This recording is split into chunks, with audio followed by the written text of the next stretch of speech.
Salvete Omnes, nomen mihias canicus. Thank you for joining me for another episode of the World's Worst Walkthrough. It's time to continue on in the Borderlands, so we're going to come back to the quest keeper here and get the rest of the story. Gnolls can be tricky, but clearly you're even trickier. Nicely done. You've been able to manage anything. We throw at you. What's next? Your ingenuity deserves to be rewarded. Yes, I think I know just the task. Go talk to Tom Hillcrest. He's got a job that you should find very interesting. Rewarding, eh? Alright, I'll speak with Tom Hillcrest. Okay, so here's Tom. One moment, stranger. Every adventurer seeks treasure, yes? Then I have a proposition for you. Suppose I were to tell you that a treasure can be found, and that all you need to do is claim it as your own. All that you need to claim it as your own is some courage and a little good fortune. Would you be interested? I have some questions. Where did this treasure come from? It was stolen from us.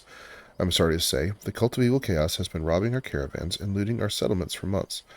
They've built up a sizable hoard. Some of the treasure has already been paid out to the monsters that follow the cult, but the rest is kept inside a treasury. And why hasn't some other adventurer already laid claim to it? This brings up a delicate issue. Other adventurers have indeed tried to retrieve the treasure, but none have returned. I suspect a powerful guardian protects the cult's hoard, but surely no one expects evil cultists to leave their treasure lying out in the open. So tell me where to find this treasure. Go to the Caves of Chaos, where you'll find a treasury where the cult of evil chaos stores its ill-gotten wealth. Defeat the guardian you find there, and the treasure will be yours. A risky venture, perhaps, but there is no reward without risk. I will go to the treasury in the Caves of Chaos. That loot will be mine. Alright, so this is the one that I would normally do first. So we're going to go out into the wilderness and follow that same path.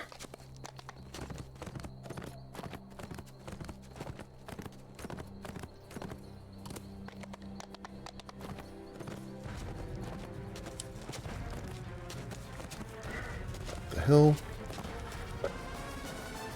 So this is a classic adventure pack, if you're not aware.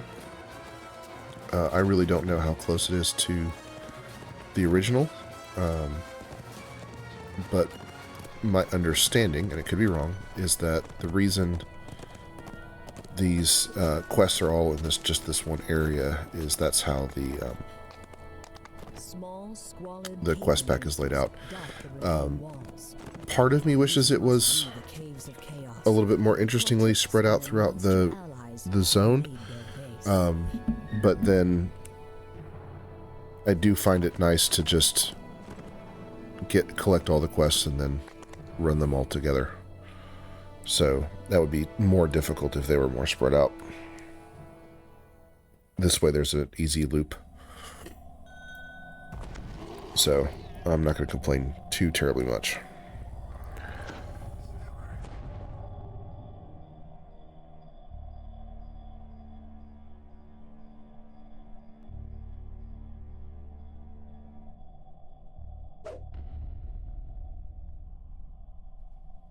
Okay.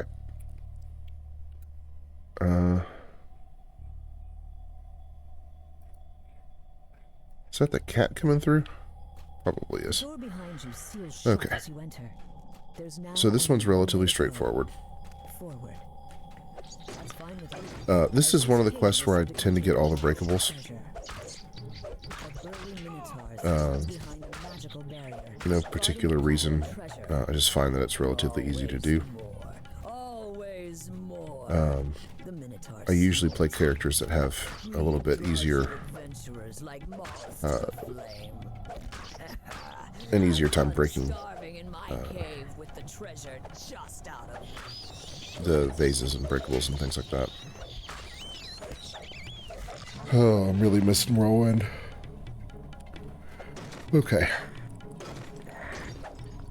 I don't know if you noticed, I got a monster manual completion The monster manual is something that, if you are free to play, is going to be incredibly basic. It may very well include bats. That's something that you can buy more of, buy more monster manuals. There's some interesting rewards, pets and cosmetic pets and things like that. The biggest thing is it does give a significant amount of experience points as you play through the game. There must be more somewhere in the cave.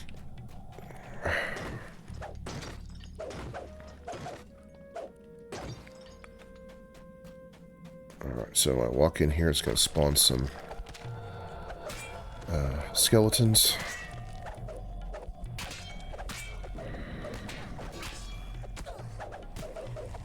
Body feeder is really helping out. Keeping me protected.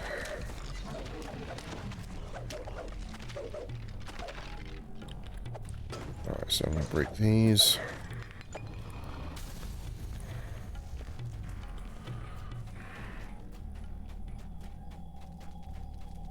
So there's a rest shrine here. So I've just kind of gone in a loop. I'm not sure how much of the map you can really see. But started here. Here's where the treasure is. These are the slots for the crests. I came around here, did the puzzle, and then did the skeletons.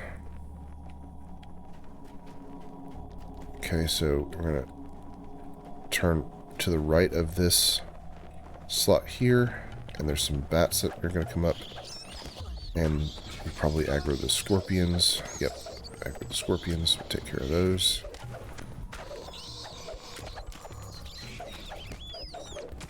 Okay, so from here we can go through and get an optional enemy, and if you're going to do all the breakables, you need to come in here and break these spider nests.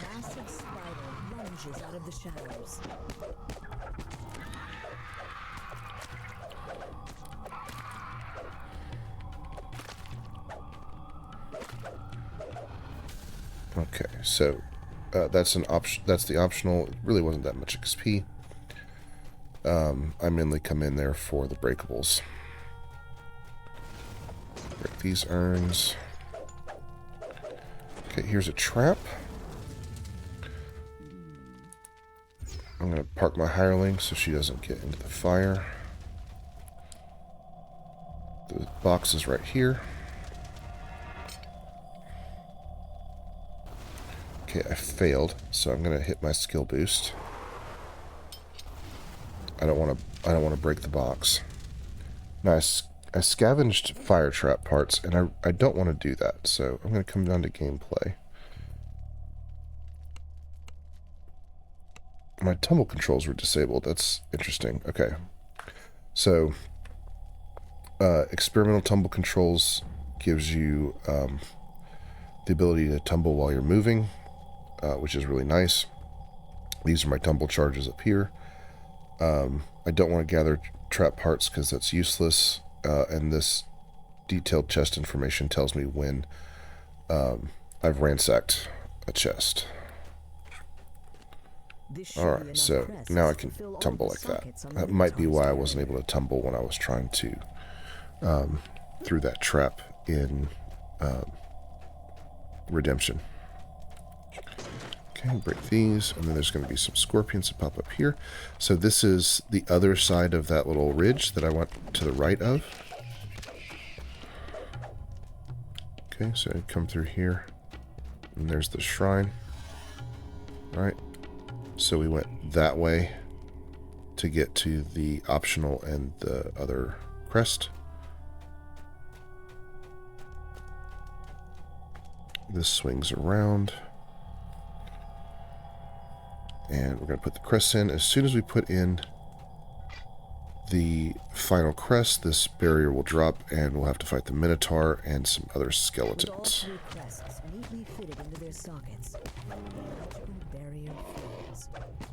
So we're going to take him out. There we go.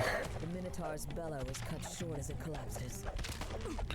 Now, my goal is to do every quest from here on out at level, meaning that I am the same level as the effective level of the quest. So this is a level 1 quest, but because I'm doing it on Elite, it is level 3. I am level 3. So I believe once I finish the Borderlands quest, that will be all of the level 1 quests. Alright, so here is a hardy ring of feather falling. I'm going to take this ring because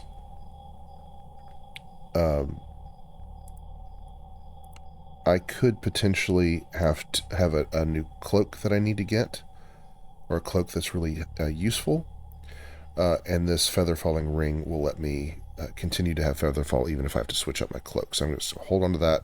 That way I'll always have 2 items potentially that could give me feather fall. Is that still on there? There we go. Okay, now here's the high steps. Jump and tumble. Sure, I'll put them on. I'm not going to feel bad getting rid of those. Now this ethereal ingot here, this is what's going to let me get a weapon from a vendor in the keep. So I'm going to get an ethereal scimitar. These Sibri's dragon shard fragments, there might be another use. The main use that I am aware of for them is collecting them allows you to have the currency you need to do feed exchanges if you want to change your character build a little bit. That is useful, but I find that over time playing this game, I get far, far, far too many of these without even trying. So I'm going to try to avoid them, and I'll still get more than I want. So if you find those more valuable, then by all means keep picking them up. All right, so I'm going to finish out. That was a good run, and then we'll recall back. I'm going to go ahead and get that scimitar so that I'm dual wielding scimitars. And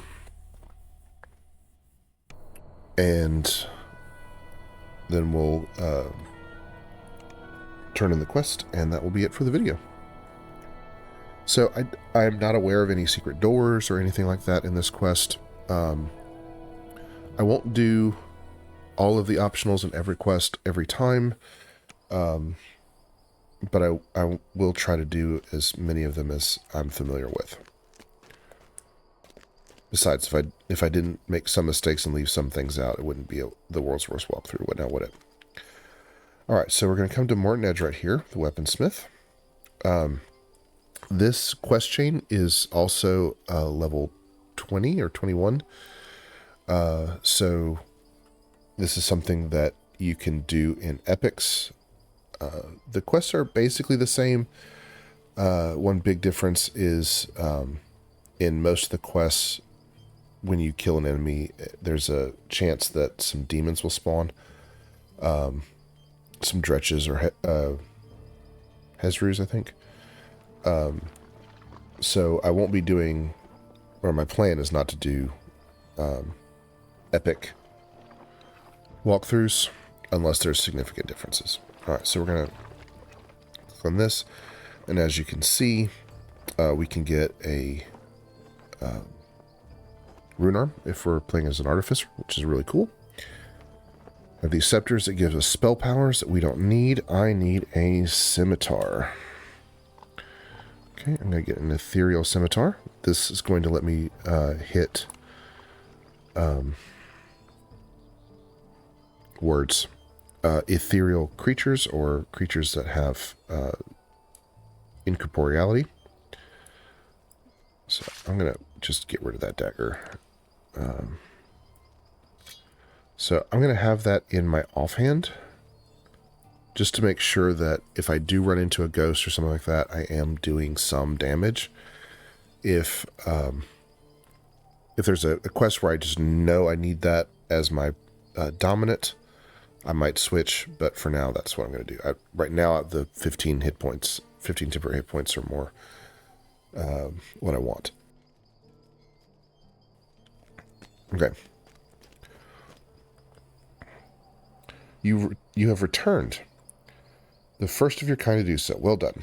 You may keep what you found at the treasury as your reward. Better it fall into the hands of those who fight for good rather than remain in the hands of those who use it for evil. In fact, take this. It is my own personal reward for your deeds. Alright, let's see if we got anything interesting here.